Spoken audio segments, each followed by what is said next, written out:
میکائل بے اختیار ہنس پڑا۔ ایک بات تو ماننی پڑے گی، تمہاری بہن بڑی زبان دراز ہے، اپنے ساتھ زیادتی کرنے والے کو قبر کی لحد تک نہیں چھوڑتی۔ مجھے تو اپنی پڑی ہوئی ہے۔ وہ جھرجھری لے کر ڈرامائی انداز میں کندھے پیچھے گرانے لگے۔ گلئی بہت بہادر ہے سردار، اس کی بے بسی کے آنسو بہنے مت دیجیے گا، آپ کا احسان مند رہے گا یہ زریاب خان۔ وہ میری بھی کچھ حلال کے رشتے سے لگتی ہے سالے صاحب۔ میکائل ہلکا سا مسکرایا۔ جاؤ گھر جاؤ، سجیلا انتظار کر رہی ہوگی۔ رات کی دوسری پہر تھی، آج پھر وہ اسی وقت اٹھی تھی۔ دروازے کی کنڈی کو دوبارہ اطمینان سے بند دیکھ کر اس نے وضو کیا اور تہجد پڑھنے کا ارادہ کر لیا، مگر قبلہ کس سمت تھا اسے اندازہ نہیں ہو رہا تھا۔ اب کس سے پوچھوں؟ اس نے دروازے والی دیوار کے سامنے جائے نماز بچھائی، مگر پھر واپس اٹھا لیا کیونکہ دل مانا نہیں۔ دوپٹہ نماز کے انداز میں اوڑھے وہ باہر نکلی۔ وہ تو اس وقت سو رہے ہوں گے۔ اسی کے کمرے کے سامنے کھڑی دستک دینے کی ہمت جمع کر رہی تھی، مگر پھر خیال آیا وہ میرے بارے میں کیا سوچیں گے؟ یہ دوسری بار ہے کہ میں اس وقت ان کے خوابگاہ تک یوں اس طرح آ گئی ہوں۔ وہ واپس پلٹی تھی مگر وہ پیچھے کھڑا تھا۔ آج بھی آپ سوئی نہیں ہیں؟ شاید اس نے سن لیا تھا جو وہ خود سے کہہ رہی تھی۔ نہیں میں سوئی تھی، وہ میں تہجد کے لیے اٹھی تھی لیکن قبلے کا رخ نہیں مل رہا۔ آئیے میرے ساتھ۔ وہ اس سے آگے جانے لگا۔ اس کا جائے نماز بیڈ کے کنارے پڑا تھا۔ دوپٹے کے حالے میں منقد اس کے چہرے پر لیمپ کی زرد روشنی گری اور گمان ہوا جیسے وہ کوئی سونے کی مورتی ہو۔ چلیے آپ شروع کیجیے اپنی تہجد کو۔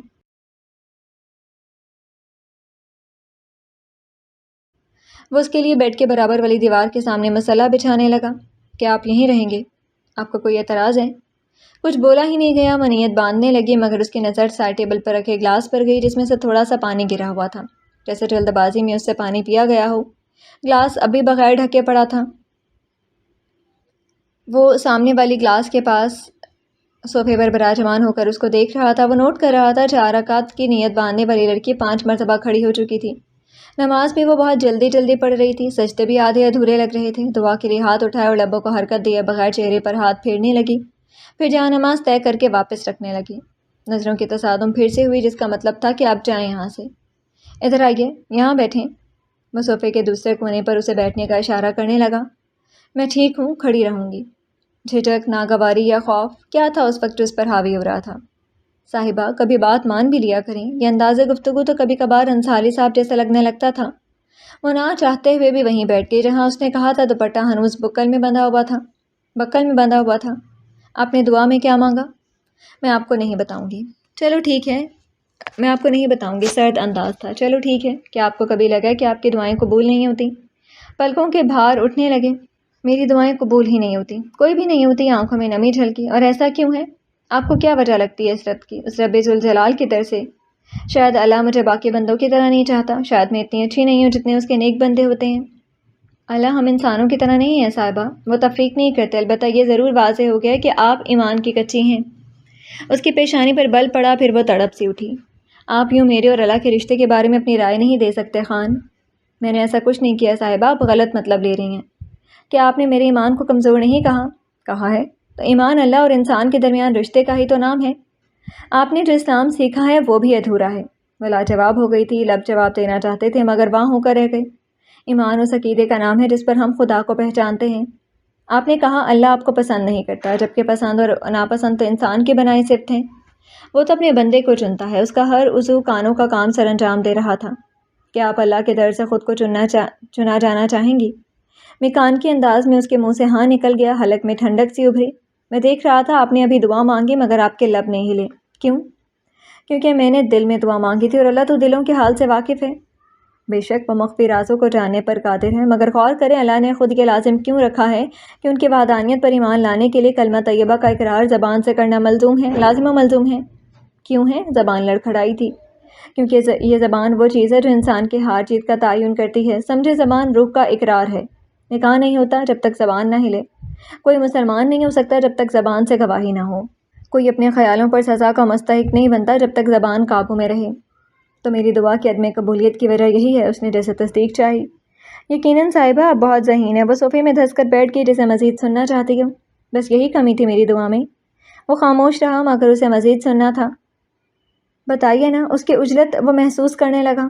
آپ نے کتنی رکعت کے نوافل ادا کیے؟ 4 رکعت کی نیت باندھی تھی۔ اس نے ہنکارا بھرا، اور آپ کو یقیناً علم بھی نہیں ہوگا کہ آپ نے بے پرواہی میں 5 رکعت ادا کر لیے ہیں۔ نہیں، میں نے 4 ہی پڑھی ہیں۔ آپ نہیں مان رہی، یہی مسئلہ بن جاتا ہے، سیکھنے والے جستجو رکھتے ہیں، آپ پہلے سے اختلاف سامنے کھڑا کر دیتی ہیں۔ آپ ایسے کیوں کہہ رہی ہیں؟ میں جاننا چاہتی ہوں، تبھی تو بیٹھی ہوں۔ آپ کیا سوچ رہی تھی جب تہجد ادا کر رہی تھی؟ کیا آپ مجھے کیوں دیکھ رہے ہیں؟ اس نے سچ بول دیا تھا اور سینے میں جیسے سانس اٹک گئی تھی۔ میکائل چند لمحے خاموش اسے دیکھتا رہا۔ اللہ کے سامنے کھڑی ہو کر آپ ایک معمولی مخلوق کے بارے میں سوچتے رہی تو اللہ کو کیسا لگے گا صاحبہ؟ اس کی آواز میں نہ طنز تھا نہ ملامت، بس ایک عجیب سی سنجیدگی درائی تھی۔ وہ تو بادشاہوں کا بادشاہ ہے، غیرت والی ذات ہے، کیا وہ ناراض نہیں ہوگا کہ اس کا بندہ اس کے حضور کھڑا ہو اور دل کسی اور میں الجھا رہے؟ تو آپ کو مجھے نہیں دیکھنا چاہیے تھا نا، اس میں میری غلطی تھوڑی ہے۔ ایک آنسو پلک سے ٹوٹ کر گال پر اڑا گیا۔ آپ کی یہ غلطیاں میں کیسے سدھارتا پھر؟ وہ بڑے حق سے ہاتھ بڑھا کر اس کے گال سے آنسو صاف کرنے لگا۔ وہ ساکت بیٹھی رہی، نہ پیچھے ہوئی، نہ اس کا چھونا برا لگا۔ آپ جانتی ہیں صاحبہ، شیس علیہ السلام کی قوم پر عذاب کیوں آیا تھا؟ کیونکہ وہ حساب کتاب کے معاملات میں 2 نمبری کرتے تھے۔ جب ہم صلات کے لیے کھڑے ہوتے ہیں تو یہ معاملہ اللہ اور بندے کے درمیان بن جاتا ہے۔ آپ جلدی جلدی نماز پڑھیں، کوئی اور دنیاوی چیزیں سوچتی رہیں یا پھر بے دہانی میں رکعت کم یا زیادہ کر جائیں تو یہ بھی تو بے اعتباری کے زمرے میں آتا ہے۔ بے اعتباری؟ وہ چونکی۔ ہاں بے اعتباری، وہ نہیں سمجھی تھی، اس لیے اس کو مزید وضاحت دینے کی ضرورت محسوس ہوئی تھی۔ اس دنیا میں ہم انسانوں کو عبادت کے لیے بھیجا ہے، ایک یقین، اعتبار اور توکل کے ساتھ۔ وہ عبادت بھی ہم درست طریقے سے ادا نہ کریں تو خدا کے اس اعتبار کا تو ہم کم وقت انسانوں نے ریزہ ریزہ کر دیا ہے۔ آدم علیہ السلام کو تخلیق کرتے وقت وہ فرشتوں سے یہی کہہ رہے تھے کہ میں اس مخلوق کو اپنی بندگی اور پرستش کے لیے زمین پر اپنا نائب بنا کر بھیج رہا ہوں۔ اس کو اپنے ہر گلے شکوے کی سمجھ آ گئی تھی جس کو وہ اللہ سے ہر رات کرتی تھی۔ میں تہجد کے لیے نہیں اٹھی تھی۔ سچ۔ دوسرا سچ وہ باہر کرنے لگی تھی، وجہ سامنے شخص تھا جس کی باتیں اس کی موجودگی سے زیادہ پر اثر تھیں۔ میں جانتا تھا صاحبہ، کیونکہ میں جانتا تھا یہ بھی کہ آپ نماز نہیں پڑھتی، ورنہ اس حویلی میں آتے یا پہلے دن مجھ سے قبلے کا رخ پوچھتی۔ مگر مجھے پھر بھی خوشی ہوئی، دیر آئے درست آئے۔ اس نے اپنی گردن کا آخری حد تک جھکا دیا تھا۔ شرمندگی، کوفت، اصل میں ادنا ہونا کیا ہوتا ہے وہ سمجھنے لگی تھی۔ مجھے نیند نہیں آتی یہاں پر اچانک خوف سا طاری ہو جاتا ہے، جیسے میرے پیچھے کوئی ہے۔ اچھا سوچیں گی تو اچھا ہی ہوگا۔ اللہ پر جیسا گمان ہوتا ہے وہ اسی طرح نوازتا ہے۔ وہ مایوس نہیں کرتا بندے کو، آزما کر دیکھ لیجئے۔ دیوار پر ٹائم پیس میں 3 بجے دیکھنے لگے۔ چلیں آپ سو جائیں، ابھی بہت لیٹ ہو گیا۔ وہ بیڈ پر جانے لگی، اس کے پیچھے وہ بھی دروازے کا رخ کر رہا تھا۔ مجھے عادت ہو جائے گی، لیکن کچھ دن گزر جانے دیں۔ سرہانے پر سر رکھے اسی طرح وہ خوفزدہ نظروں سے اس کو جاتے ہوئے دیکھ رہی تھی۔ جب تک آپ سوتی نہیں ہو میں یہیں پر ہوں۔ وہ پلٹ کر اس کے پاس آیا تھا، یا پھر جانے کا ارادہ ہی نہیں تھا۔ میں اتنی نازک پھولوں میں پلنے والی لڑکی نہیں ہوں خان۔ یہ حرکتیں میں کیوں کرتی ہوں نہیں جانتی، مگر بعد میں مجھے یاد کرنے پر بھی پچھتانا پڑتا ہے۔ وہ مسکرا دیا۔ سونے کی کوشش کریں۔ اپنی چادر کو گردن تک سختی سے لپیٹنے لگی۔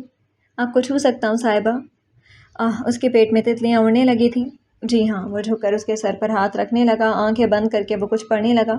وہ اس مردانہ شاہکار کو دیکھ رہی تھی جو اپنے کردار سے کسی اور دنیا کا لگ رہا تھا۔ وہ پورٹیں کھلنے لگی اور نیلی آنکھوں نے اس کے اوپر پہلی حرکت روک دی۔ اس کے کانوں میں کچھ پھونک دیا تھا، سر ابھی ہلکے سے تھپک رہا تھا۔ آپ نے کیا دم کر دیا میرے کانوں میں؟ کچھ دیر بعد نیم خوابیدہ آواز میں پوچھ بیٹھی۔ میں نے چاروں کل اور آیت الکرسی پڑھ لیا ہے تاکہ آپ کو مزید ڈر نہ لگے اور ہر غیبی آفت سے اللہ کے حصار میں محفوظ ہو جائے۔ وہ لڑکی اس اندھیری رات میں ہار گئی تھی۔